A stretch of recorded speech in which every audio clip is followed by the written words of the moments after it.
Greetings, everybody. Nina here from Beyond Truth. And tonight we're going to be talking about something ancient, controversial, and quite powerful.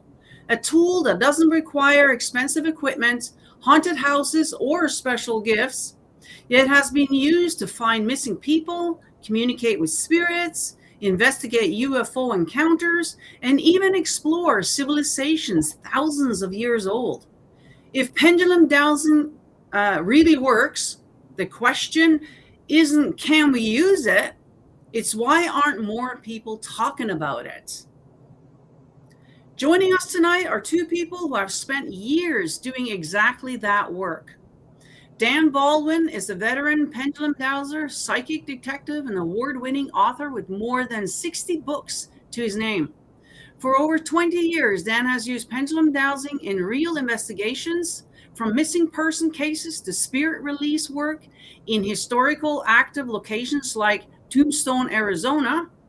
Also joining us is George Sewell, author, paranormal researcher, and self-described cognitive philanthropist. George has spent a lifetime studying the UFO phenomenon and consciousness, using pendulum dowsing not only as an investigative tool in modern abduction cases, but also as a way to explore ancient civilization and historical mysteries thousands of years old. Together, Dan Baldwin and George Sewell are here to talk about pendulum dowsing, spirit communication, UFO encounters, and what lies beyond the veil. So without further ado, let's bring, these guys up. Let's see your show on stream. There we go. Welcome, George and Dan. How are you guys doing tonight? Doing well. First. Doing great. Great. Yeah. Well, thank you so much for coming on. We've been looking forward to this. Get to know you guys. I haven't really met you guys before, so this is completely brand new to me. But I'm sure my audience is quite well versed in the pendulum, I'm sure. But I'm hoping tonight we're going to learn some new stuff here. So, Robert, how are you doing tonight? I'm doing good. Really looking forward to this tonight. Now, I think, ever since that show Charm came out, and you've seen the three sexy ladies swinging the pendulum and doing the Ouija board and the magic stuff, I think we've all wondered, how can I get a hold of one of those and actually make it work? Or is there anything to it? Or is it just television? So I'll be excited to find out tonight.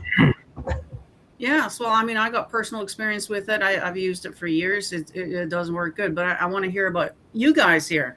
So I don't know who wants to go first, George or Dan, whichever wants to go first. Tell us a little bit about yourself and what you've been up to. George, why don't you go first? I beat you to I'll it. let you go first.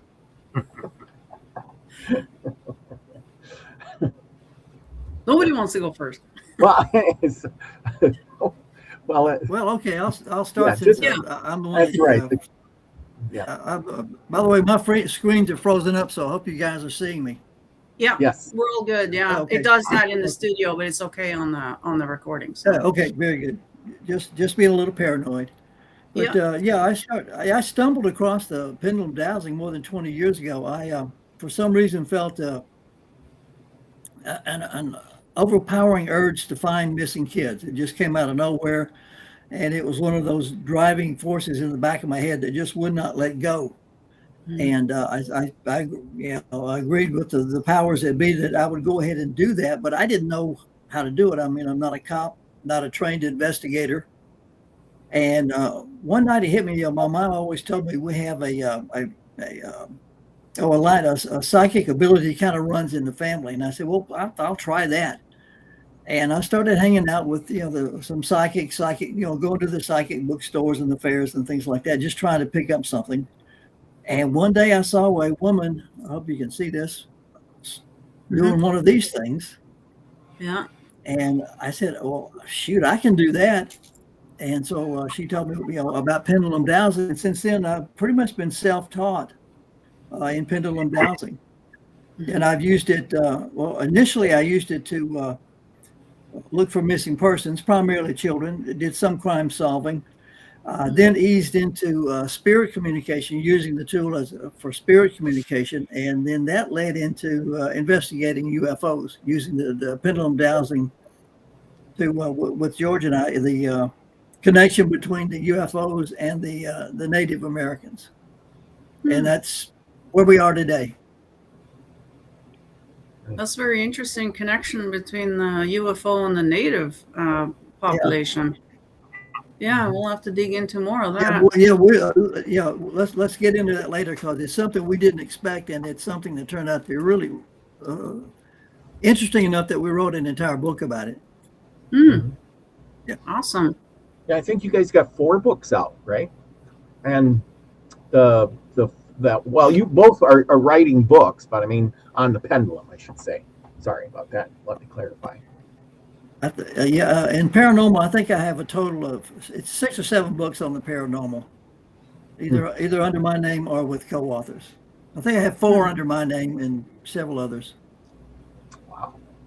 I lose track. It's so many. Yeah, we got links to both these guys are down in the description, guys, if you want to go and check them out. But very, very interesting. We'll get back to that now. Let's go to the next one here and hear your story.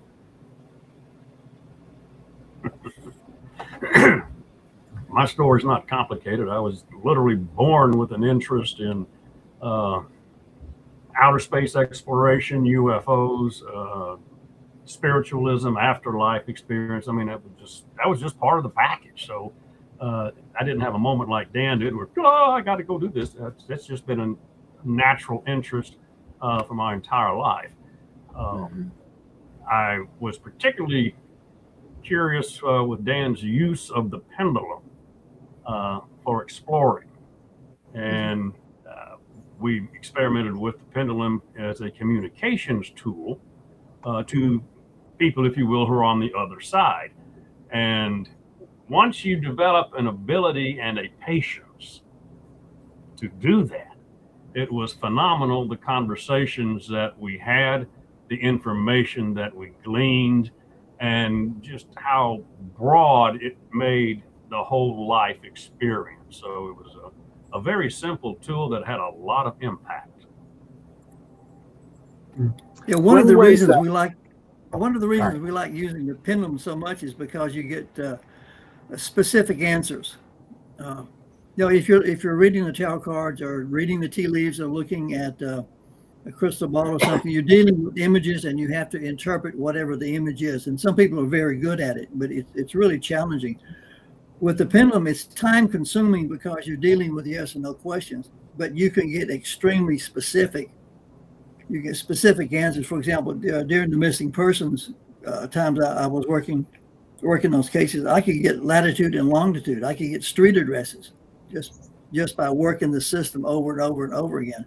So George and I, in our research of the paranormal, especially in dealing with the past lives, we could get specific information that we could check out with existing sources like newspapers, magazines, DVDs, tapes, interviews of different people. So we could get information that we could verify because it was so specific because of the nature of pendulum dowsing. It's a phenomenal research tool. Mm-hmm. And as Dan mentioned, there's enough corroborative evidence by other means that support what the pendulum is indicating that I would give it a high reliability. Nice. When you first started doing that pendulum, as you said, when did you know, or either one of you know that it actually clicked and really was something that was working? That was one of the big things that I could want to ask is, when did you really know that this is real instead of some hocus pocus stuff? Well, for me, it came very early. I was working the kidnapping case of a very young girl, and I consolidated all my information, took it into the policeman in charge, and said, "By the way, I have some information. You should know that I'm using psychic means. Would you listen to it?" He said, "Of course." We sat down with the cop, he recorded the session. I told him everything, told him how I got the information, and gave him all the information that I had. And then he thanked me very much. Now, after he turned off the recorder, he said, by the way, the biggest case I solved last year was solved by a psychic. And later during that investigation, someone who was working with the detectives on them, with the detectives, said the detectives, Dan, the detectives wanted you to know that you have connected a lot of very important dots. So at that moment, yeah, that was all the confirmation I needed. Absolutely. Cool. Yeah, that's very interesting, isn't it? Yeah. What is your most memorable, I guess, case that you can think of where you used it? Is there any that we know of, like big cases, or like? Some that I can't mention. One of the cases that really stands out is we did a case up here in Arizona where a young man who was an avid camper went missing, and his family was very concerned. And me and several other psychics were working the case, and all we knew was the guy was an avid camper. He had a 4-wheel drive, and he was somewhere in Arizona, New Mexico, Colorado, or Utah. That's all we had to work with. And this was a kind of on the fly case because the family was paranoid. They were terrified that something had happened. And in my situation, using the dowsing, I discovered that the guy was in extreme physical danger. He was close to death. And I dowsed a specific location, a numbered backwoods road up on the Mogollon Rim. And several other of the psychics working the case came up with other clues that kind of tied in. But the thing that was important to me, that kind of validated the pendulum for me, because I dowsed a specific verifiable location, and that's where they found the guy. And he had committed suicide. And my feeling is that when I did the reading, he had just killed himself, and I was picking up on the fact that he was alive but in serious physical danger.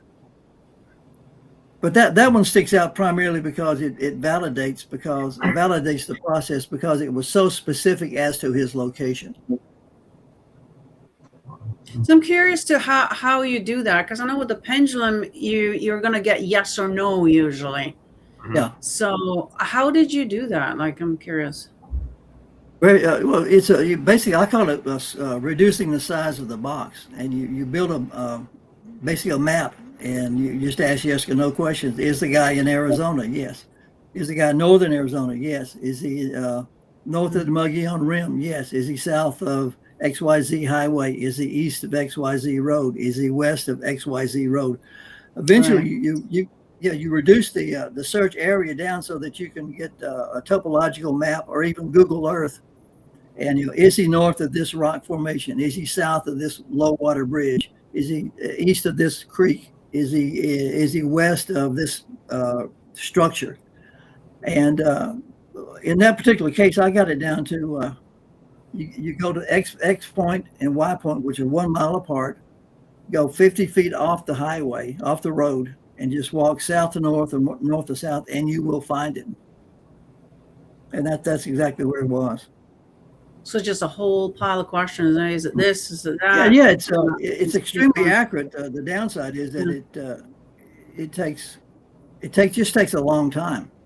But yeah, I worked a case up in Colorado where I got it down to I think where they found, we're looking for the human remains, and they found the human remains in an area of about precisely where I had the latitude and the longitude.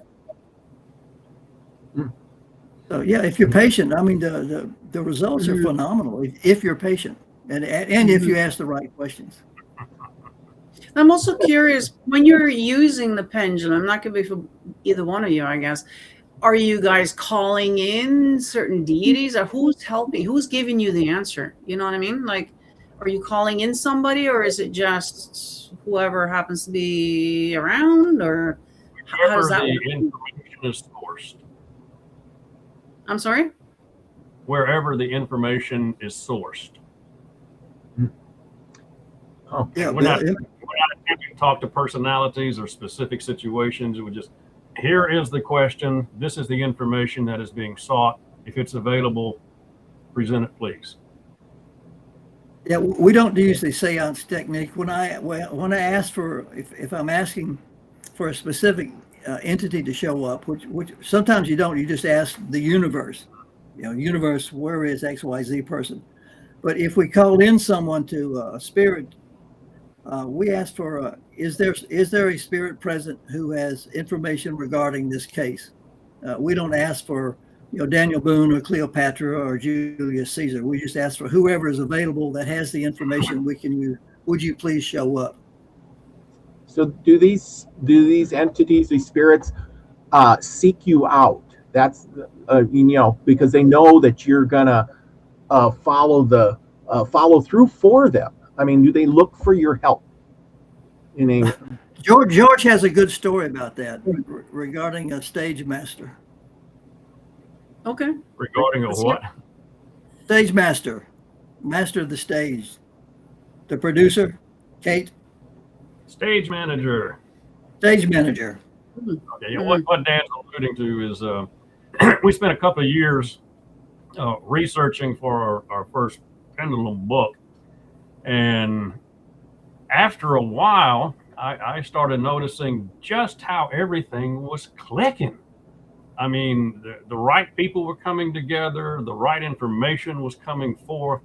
It was almost like the book was writing itself. It was most incredible, and that led me to once again question whether or not Dan and I were somehow on a subliminal level influencing the material. Because we've been very careful not to do that, but because it was just clicking so well, I began to wonder if in fact we might. And that kicked off a series of events designed specifically to get my attention. And that the way that worked was at that time frame, I would get up usually around dawn, sometimes before dawn, and I would take a 1 mile walk to a city park near here, and then near my house, and I would invariably take a photograph of the rising sun. Got some beautiful, beautiful photographs. And then I began to notice in the photographs that not only you got this wonderful sunrise, but over in this corner in the photograph is this blue sphere. And I said, what the hell's that? So then I began to notice that on, say, 5 out of 7 photographs that I took at the park, there would be somewhere in the photograph the blue sphere. And this really got my attention. And after a while, because it continued over several weeks, and let me send this over to Dan. So I kind of wrote up the stuff, sent over some of the photographs to Dan just to let him put his pendulum on it and see if he can give me some information on what on earth is going on here. So I did. And shortly thereafter, Dan got back with me with the orb is a spirit. It's a spirit but not in this lifetime. And of course, that just kicked off all sorts of things. Okay, this is the spirit of someone I once knew in a different lifetime. Well, let's pursue that. And through various processes, came up with an American actress named Kate Bateman, very famous theatrical family in the late 19th century, early 20th century. And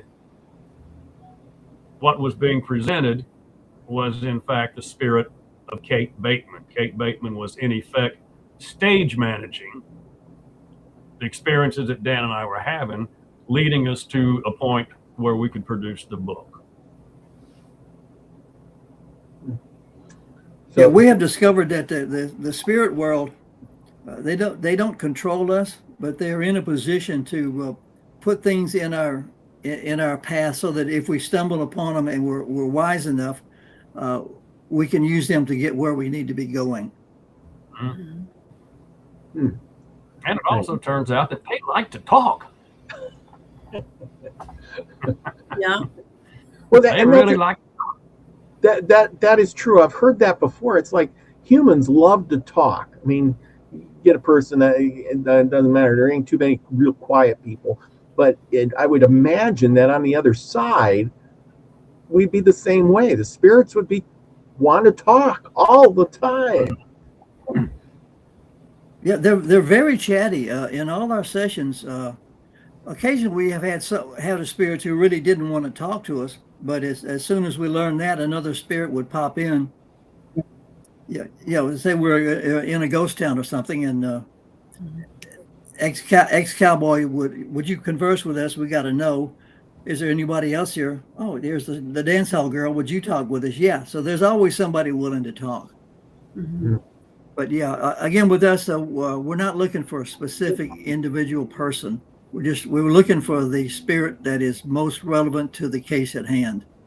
Mhm. Yeah, that kind of makes sense. Oh yeah, absolutely. Now, have either one of Absolutely. you been surprised by an answer you didn't expect?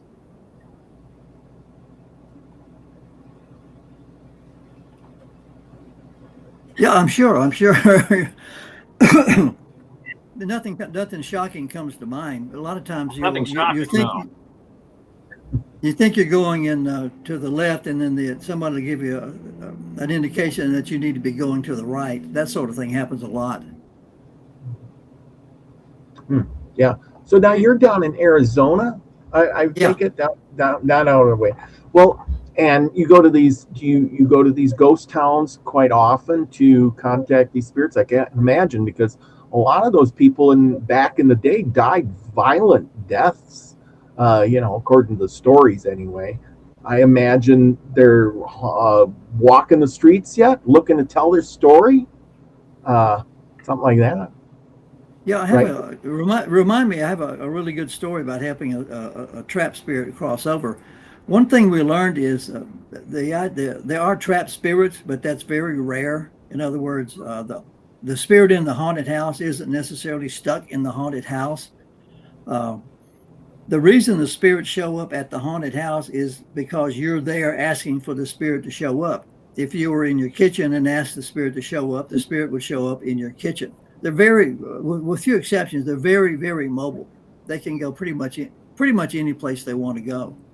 Mhm. But with us, at least George and I have the attitude of going out to a location is our way of showing respect for them and their lives and what they have been through. We are making an effort to show our appreciation.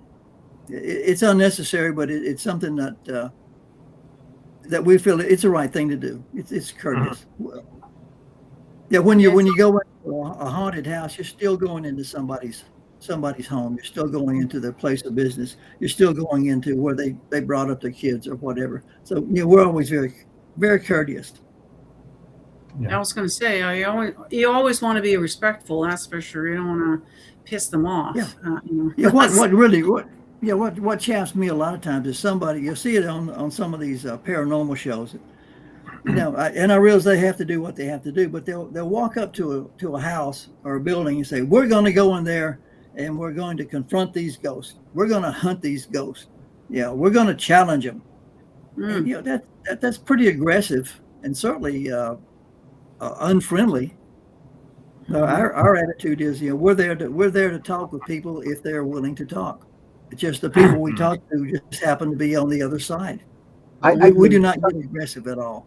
I think you touched on something there. They go into these houses looking for like a negative energy. Can you talk a little bit about the positive and negative energies? If you found negative energy or positive energy when you've done these things? I've never had a negative experience, not one. I've been doing this a quarter of a century. The key there is I don't go looking for them. I don't invite them in. There are definitely negative forces out there, but I don't want any part of them. And so I don't think they want any part of me. Mhm. Yeah, same Well, here. Plus, like you said, if you go in there with respect, and all that kind of stuff, you're going to get respect back. I Right. think that the ones who do have bad experiences are probably those who are going in there to whatever, with bad intentions, essentially. Yeah, well, yeah. What if somebody walked into your house or walked into your studio and said, "I'm here to confront you"? Hmm. How would you would react with hostility, or you just walk away?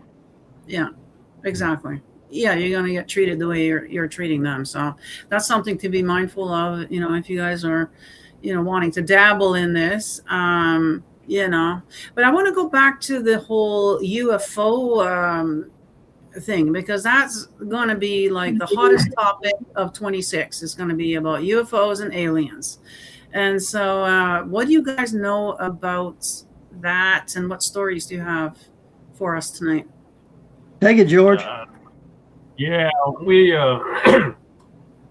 we deliberately selected 7 ancient sites in mostly North Louisiana to research a period of 4,000 years ago, and to get a description of the inhabitants at that location at that time.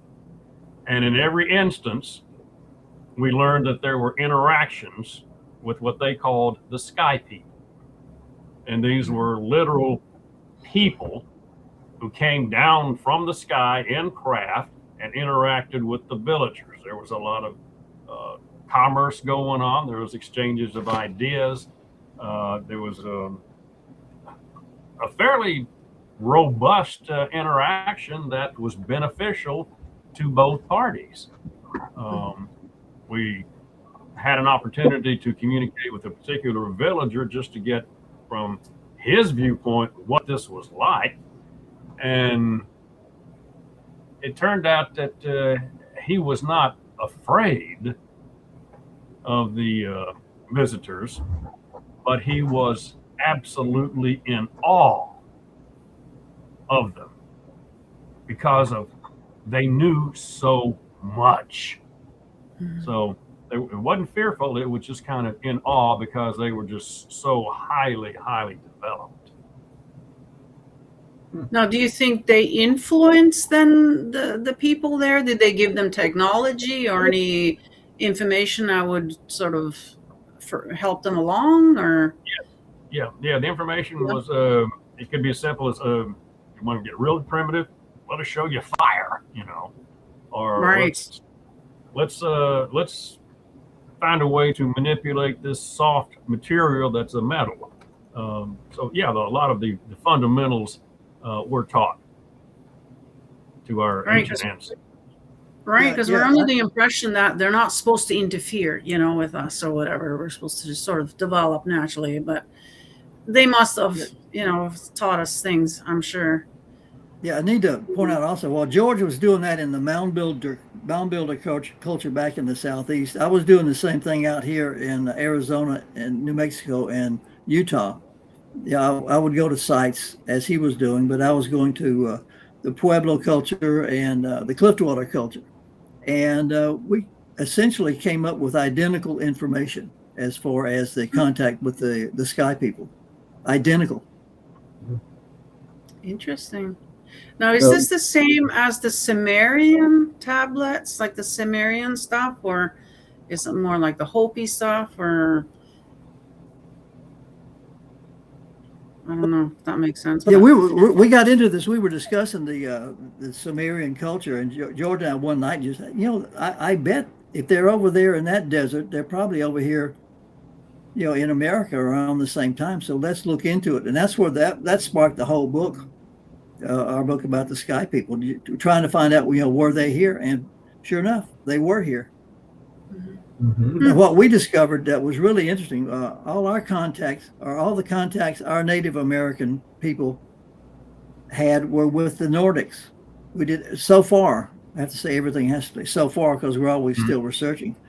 But so far, we haven't encountered any Native Americans who have encountered the grays or the short blacks. It's all been the Nordics. Really? Oh, that's interesting. That was surprising. Yeah. Mm-hmm. Huh. Well, that makes you wonder, maybe because they look more like us, that they will be received better than, say, a gray that looks so different than us, I wonder. Yeah, it's curious, but if you look at some of the petroglyphs, certainly out here, I mean, I've taken photographs of some of them. They look like grays, like drawings of grays. So it's a puzzlement. We're still investigating. So, maybe the grays just stayed in the back of the ship. But so far, we've asked specifically about the grays, and so far the answer has been no. And that's been rather surprising. Well, if it's a consistent answer, then absolutely. Then so now the aliens have been coming for a long time. And in your paranormal your book Pendulum 3, you talk about abduction of this Lindsay Higgins. But has this abduction stuff been going on for hundreds or maybe thousands of years? I wouldn't use the word abduction. I don't think that's really the appropriate term for what apparently is occurring. What we learned with Lindsay is that, yes, she does have a multi-lifetime contact with a certain group of, we'll use the term extraterrestrials, basically who have been working with her through various reincarnated cycles. And there's a medical reason for it. It has to do with the fact that she can reincarnate, which allows the people working with her to make adjustments in whatever it is that they're doing. But it's a long-term project. It's not anything accidental. It has a design, it has a purpose, and a very definite reason. And a total agreement with Lindsay. She agreed to it. Oh, that's interesting. I would never considered that these, you see this on plenty of TV shows that these people, it's just like, they're all excited about it, but as an agreement. But I do know from, asking other people who have had contact before, they said it does run in the family. So, from generation to generation. Very definitely. Certain bloodlines, that seem to be visited more often than others. Yeah, it makes you wonder why that is. Is it because they are relatives? Like, like, are they related? Is that why they keep going back to certain bloodlines? Or what is your take on that? Yeah, tell them about WD, George. Our good buddy WD. And well, in what sense? And the family bloodline and all that. Okay, well, Lindsay Higgins, one of her deceased relatives, we call him WD because that's what's on his gravestone, was quite the character in the Shreveport, Louisiana area in the early 20th century. Was able to find many newspaper references to WD, usually because, well, the police were involved or there was a brawl at the bar or something. So it was good to be able to get confirmation and documentation of an actual person who lived that we were presently communicating with in spirit. It was just one of those situations where this is real. Good. Just that bit of validation there. Yeah. That's fascinating. Have you acquired more than just that guy being present in the recent future or past here? I suppose when you look at past lifetimes, have you documented those going back for anybody or looked up the names? I'm sure you're investigating on some of that stuff, right?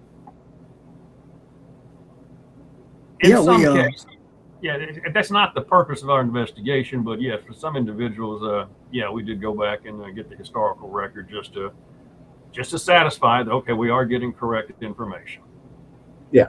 Yeah, that's what I'm thinking. Yeah, well, Now, have you guys?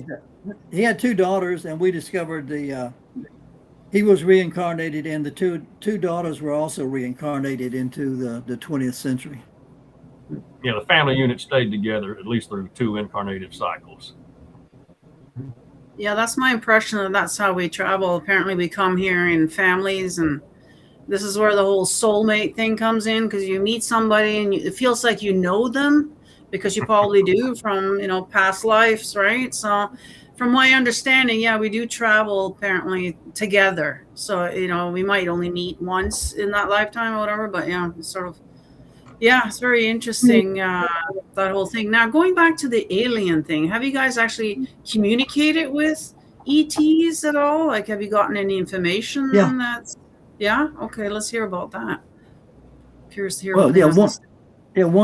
George may elaborate on this, but one interesting aspect was in the Lindsay case, this was the typical abduction scenario. Had the marks on the body, the dreams of floating through the wall, and severe pains, severe vaginal pains, as if she had been probed. And through our research, we discovered that, again, 6,000 years ago, because she could reincarnate, she agreed to go through this process again and again and again and again and again. So, and we were discussing it with her, and she said, "Yeah, I made a deal. I'm not going to welch on the deal, but I wish it didn't hurt so much," something like that. And so George and I whipped out the pendulums, and we started, can we contact the ET who was responsible for this? We got a yes. And through communication with the great out there, we communicated with those entities and said, Lindsay agrees to continue with the contract, but would you please stop hurting her? And apparently, ET did not realize that they were causing pain. They're not. Apparently, maybe they don't feel pain. I don't know, but they didn't realize they were hurting us. So we got a pendulum yes swing. Yes, that can happen. And George heard from her several times after that, and she had other abductions, but no pain. So, and the difference between the pain and the no pain was George and I using our pendulum dowsing techniques to contact the entities who were doing that with her. That's very interesting. Just a matter of communication. To us, that's confirmation. That's confirmation as far as I'm concerned. Yeah, yeah. So were they like extracting eggs from her, or like what were they doing?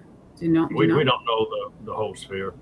Again, we did not investigate that angle to any great depth because we would never finish the book. Right. Yeah.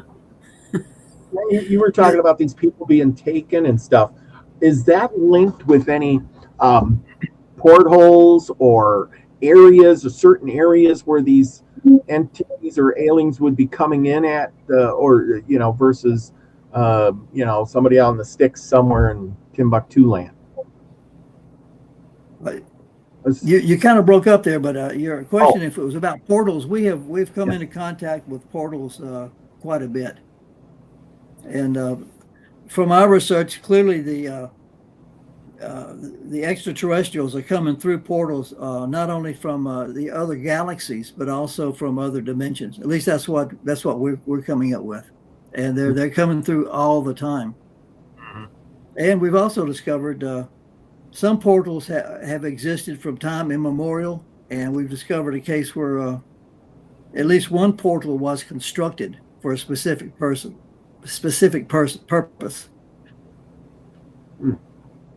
So they're not only using them, they're building them, and they're using them constantly. Well, I would imagine they're putting up new arches recently here now, I think in Washington or whatever it is. I can't remember exactly where, but and those things to me remind me of portals. Like, do you think that maybe the government is putting these arches to use as portals, or is it just something completely different? What do you take on that? Don't have a take. I have no knowledge about that. I do know up in Sedona, I met an architect who built a beautiful house up in Sedona, Arizona, and he's got an arch he built there, and it's a beautiful stainless steel arch. And we were talking to him. He said, this is a portal on a portal. Mm. You know, Sedona is famous for its portals, but I didn't bother to walk through. You won't take that chance, eh? Yeah, I think I was gonna say the same thing you did, Nita, but I think they've answered. But apparently we can't see these portholes, right? From what you can tell us, we can't see them. They're invisible to people. Yeah, we were at one location, and again, according to our pendulum dowsing, we were right at a portal. I mean, maybe 50 feet away from a portal, and it was an area, again, back to the Lindsay Higgins case, it was an area that had been extremely active with UFO activity, beings floating around for centuries. You know, it was a hot spot, but we couldn't see anything except a bayou. Hmm. Yeah, it's interesting. We're sharing the same space, but we can't see each other. Yeah, exactly. Yeah, that's very interesting. Yeah. Now, going back to it, we got to talk about the alien thing, because that's going to be huge for this year. You know, like, have you gotten any messages about today's day? Like, have they said anything about coming back or anything that would be sort of useful to us today, like to know anything like that? I've never asked. Yeah. Oh, okay. Again, our interaction is research based for a specific project. We're not. Mm-hmm. It's not entertainment or discovery. This is part of research. Mm-hmm, mm-hmm. So if is the UFO phenomenon and the spirit connection, is that related in any sort of way? Of course. Yeah. It's all the same, or is it different? Or, I mean, if you're dowsing, you're going to get an alien, or you're going to get a spirit from here, or vice versa, or you have to reach out to get something else?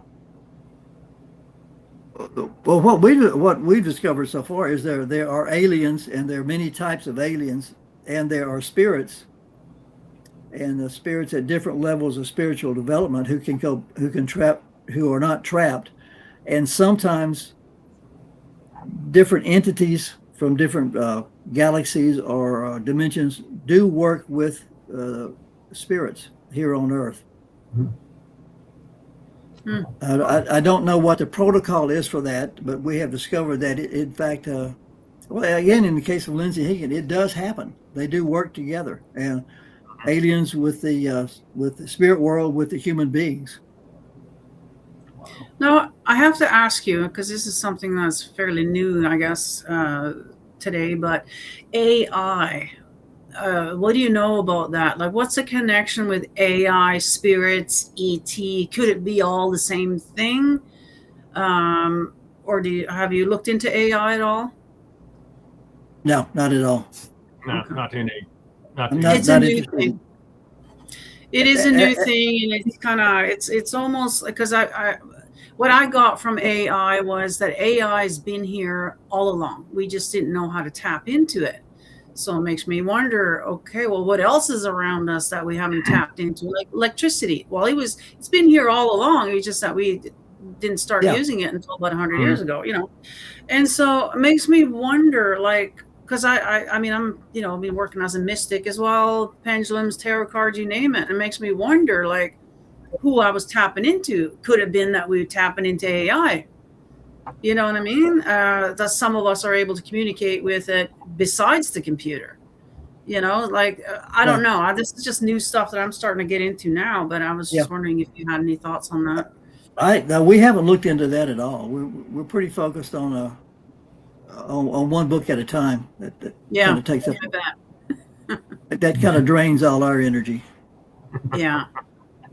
Yeah, I bet. Yeah, but there's plenty of turf left to investigate where we are. Oh yeah. Well, speaking of draining energy, now I know that Nina's told me many a times that if you do these things, you need protection. You're around doing the sage or stuff. Do you do, protection to, or close out a session, or how do you conduct yourself with that? Before I begin the session, I do a very simple mental protection, generally related to the old standby: surround yourself with pure white light. Mhm. That works for me. Yeah, Keep very keep similar. it simple. Yeah, no rituals. Just keep it simple. Mhm. And then when you end, I just You say in session. Okay. Yeah, I'm not very big on ritual. Mhm. okay, Get in there, do the job, and get out. But again, there are negative forces out there, and I do practice protection against them. But I'm not into ritual. okay. Yeah, it doesn't have to I'm be not- that complicated. It's No, I think that's more for the show, to be honest with you. It just looks interesting, yeah. with all that Yeah, stuff. if it works for somebody, that's fine. I'm not Yeah. knocking it, but I just find it unnecessary.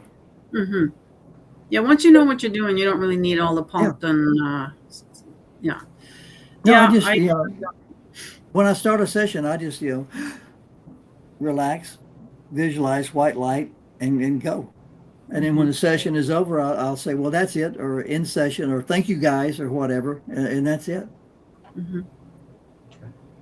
And then I go eat a pizza. Right? Hey, pendulum, any psychic work, as you know, is physically and often emotionally draining. hmm Yeah, George and I Mhm. once did it. We were in Shreveport doing a session, a day full of sessions. We had a huge, nice Mexican dinner. Went out. I forget exactly where we went, but we did several intense sessions. And we were headed back to George's house, and we both kind of slowed down and said, a pizza would be really good about now. Yeah, So well, yeah, eating will definitely help you ground, get yeah, yourself centered again, and yeah. hmm Yeah, I tell Mhm. people, when I do my little courses, I tell them, hydrate. hmm Interesting. Yeah, it can be very draining. So you want to make sure that you replenish for Yeah, sure. Yeah, yeah. Realize but you may be sitting still at one location for a couple of hours, but you're burning energy like you wouldn't believe. yeah, that's people don't realize that how much effort and energy goes into the work. It looks like it's easy, but there is a lot of energy that's being used up there, and so we gotta a lot of people Speaking of deal a with that. lot of work, do you two just do all of it, or do you incorporate other mediums, pendulum people, to help you out with all this stuff?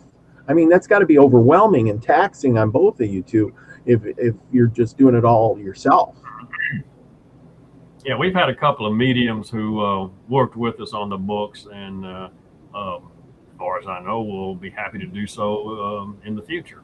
So yeah, we definitely have find support when people with a different set of talents. That's important. Yeah. Mm-hmm. Yeah, that's always good too. When Yeah. we were doing, I'll give you an example. When we were doing several sessions, George would be using his pendulum. I would be using my pendulum, and we'd have a meeting with it. So George and I would sit back to back, facing away from each other. The medium would be facing that way, away from each other, and then would have the interviewer asking the questions would be over here. So neither George nor I could see the medium to get any kind of facial clues as to what she was picking up, and she couldn't see the way our pendulum was moving. So there's no way the three of us could read each other. It's just physically impossible. And 99 times out of 100, we always got the same answer. Yeah, that's interesting. We did that here too at a local theater here. We had like a seance type of Halloween type of thing or whatever, and so there was several of us with pendulums, and we were all sporadically around the whole thing, and they would ask one question. We all were using the pendulum, and we all got the same answer at the same time. That was a very interesting thing. Yeah, so yeah, it's a good tool. Like I've used it a lot, and I still use it with the card readings. I'll always go back to the pendulum, to ask final questions, yes or no things and stuff like that. So very interesting. Now, before we close up, I want you guys to tell us what you guys are working on now. Like, what's coming up for you guys? Are you guys doing any engagements, or you got any new books coming out, or what's going on? As a matter of fact, Funny you should ask. Yeah, I was in Arizona with Dan, and we were hiking in the Superstition Mountains, coming up with ideas for the next book. Okay. Yeah. You want to tell us more about that, or is it a secret? It involves pendulum dowsing and the next step. Oh, the next step. Nice. The next step, yeah. The Okay. next step. We're not teasing you. Really, we just started, so we don't have that much to tell right Yeah. now. It's going to be very interesting. Yeah. But that's our next project. And Okay. as far as speaking engagements, we're open to anybody needs a speaker on these topics. We're available. Mhm. Very Do you interesting. get- I'll have all your links down in the description there. You both got websites that you guys can go and check out, and several books. They sound like you had like a whole slew of books, both of you, that you've done, and so Just getting started. That's right. I'll get you started. Do you have any advice for somebody that might be new to this, or who maybe they're brand new to this and they want to get started? Do you have any sort of advice for a beginner? Yeah, as far as pendulum dowsing concerned, the technique is extremely easy. If you can hold a rock on a string, you can pendulum dowse. The thing you have to work on is to be able to put your conscious mind out of the picture and allow your subconscious mind to do the work, because that's where the work takes place. It's real easy if you're spinning the pendulum. It's real easy to get the answer that you want to get. Like when I was looking for a missing person, is the sweet little 6-year-old girl alive? Get a yes. You have to allow yourself to put your conscious mind away so that you get the answer you need rather than the answer you may want. So that would be my chief recommendation. Yeah, that's one of the reasons why I don't do a lot of readings for myself, because I'm always worried I'm always worried that I'm going to influence the answers, and so I don't very often. I'll go to somebody Am I going else. to win the lottery this weekend? Oh yeah, Right. Oh yeah, big time. Right. Look at that go! Look at that go! I'm going to win the lottery. Oh yeah, I know. Yeah. Oh, I know. I've had mixed reactions when I've done it, and I kind of give up on it but I would do it, and sometimes the pendulum really didn't swing at all, and then other times it would violently swing all over the place, and I didn't know if it kind of left me hanging if I was doing it or what it was doing or why it would react so crazy like sometimes versus other times when it didn't do anything. Do you have mixed results like that? Yeah, it's not the pendulum. It's you. It's not the pendulum. Okay. So maybe you may have I don't know, any number of things could, if you had a road rage incident, or if you had a fight with your spouse or your boss, or if you're you got the flu and you're taking cold medicine, any number of things could affect how you react with the pendulum. So maybe just your own energy that's making it go like crazy. Yeah. Because the movement comes through you, it comes from from out there to the subconscious down to your fingers. So you're doing the movement. Maybe you may have been just trying too hard. Yeah, and that's what I kept thinking, because there were days that I would hold that thing and I would just hold it as tight as I could so it didn't move, and then it would swing, and then other times it would swing all over the place, and I'm still holding it. I'm thinking, I'm not turning, I'm not moving at all. And that's what would confuse a person, because I'm thinking, it's really moving, something's moving it. Ain't me. But anyway. Take a deep breath and relax. Yeah, I know. I have better luck with these things. The rods. Have you ever used rods like these? Like the dowsing rods. I have good luck. You guys are laughing. I know. Yeah, everybody has. Some people. reading tea leaves is better, or reading tarot cards is better, or crystal ball is better, or dreaming is better. Just really, you need to find what works for you and then develop that skill. And for me and George, it's the pendulum. Okay. Mm-hmm. Yeah, that's the only technique that you use. Is that the only technique that you use then? Is the pendulum, and that's it? Yeah. Okay. That's what works for them, I guess. Yeah. There's a lot of ways of doing it, so yeah. Yeah, and again, You got them there too, eh? Work very well too. Just the same process. There you go. Yeah. Well, maybe we should ask the rods right now. I don't have any questions, but Nice. Yeah. Nice. Well, put you guys on the spot. Do you guys have any last things that you guys want to talk about before we shut her down? We like to keep it at an hour because people don't like shows longer than that, Yeah, I apparently. understand. So, yeah, any last? I would close out with again. I'm a big advocate of pendulum dowsing. It's not the only tool, but especially if you're new or you're a beginner, it is a great way to introduce yourself into the paranormal world. Simply because it's inexpensive. I mean, if you got a shoestring and a rock in your front yard, you've got a pendulum. The technique is easy. Like I said, if you can hold a rock on a string, you can pendulum dowse.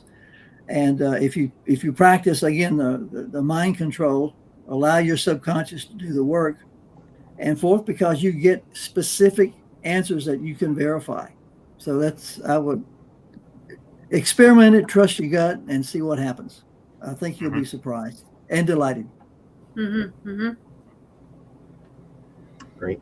And the universe is a very, very, very big place. And Really? life is a lot of fun. It's a big playground, is what you're saying. Yeah, and with the players, enjoy. Yeah, play around with it for sure. It doesn't hurt. It's not going to hurt. No, you might actually help somebody. Yeah. Yes. Absolutely. Yeah. I like that. I like it.